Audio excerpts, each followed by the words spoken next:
Have you listened to sisters and brothers that said, good old days, when Deeper Life used to give everything for the printing of tracts, and we will not eat, and we'll just be living on meager amounts?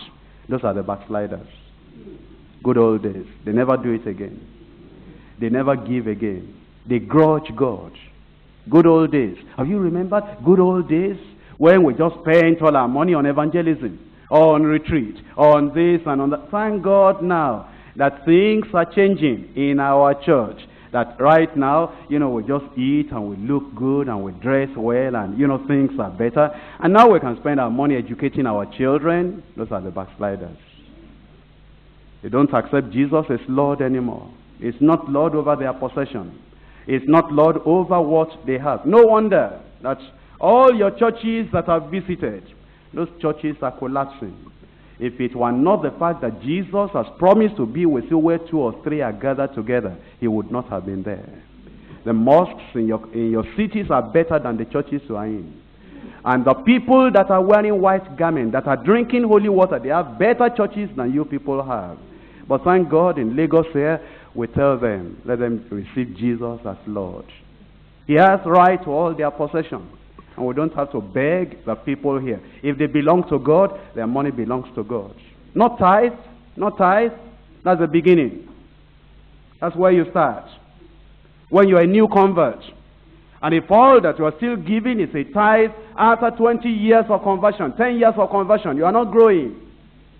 You are stingy over your possession. And the pastor has to cry and weep. And some of our pastors have to go on a sideline job. Go and do this job and this job before money can come into the church to build the church. But in the early church, those people that accepted Jesus as Lord, they sold their lands, they sold their houses. Where are we going to live? I don't know where you're going to live. The church has priority. Are you saying that we should give all our money? If the Lord has need of it, give all of it. Are we preachers now talking about money? We're not talking about money alone. We're talking about your possession and your house and your car and your land and your very life. You think we're preaching money? We're preaching more than money. We're preaching the total surrender of all that comes into your hand. That's lordship. And that is Christianity. That is the faith of the New Testament. But the one that we go around the corner, because they passed paper, write pledge. And you write pledge of 20 naira. State representatives throw their papers back to them.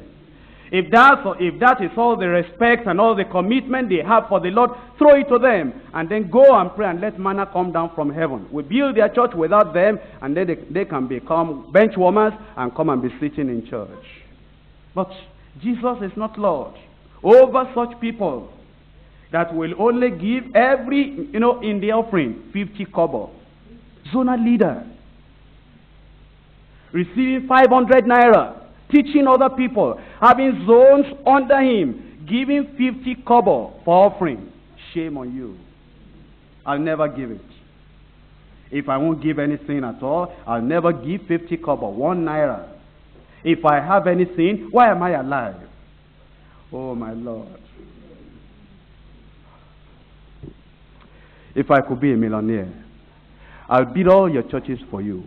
And I'll build the best building in town for the Lord Jesus Christ. If I could sell myself for money, I'll do it.